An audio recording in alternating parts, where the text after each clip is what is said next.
Hi everybody, Keith here. Trust you are going well. I was listening to this great audio book and they're talking about time being linear. And it got me started to think about where you and I spend our waking moments. Are we spending our waking moments in the past, the present, or the future?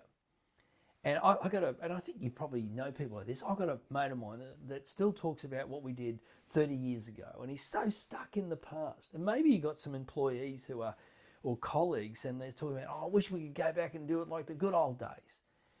And they're reluctant to change. And so when I think about him, if you think about the 100% of your waking moments, are you thinking about the present? Are you thinking about the past? Are you thinking about the future? If I think back on my mate, I reckon he's spending, I don't know, 80% of his time thinking about the past. And I reckon he's spending about 10% of his time thinking about the future and about 10% of his time thinking about the present. And so I wanted you just to think a little bit about how you balance this out. And it's not 33, 33, 33% of your time. I think we have to spend a little bit of time in the past to learn from it, not to necessarily, always be thinking, oh, I wish it was like this, and I wish I could go back to, and I wish I'd done this differently 5 years ago, and I wish I bought that block of land on the, beach.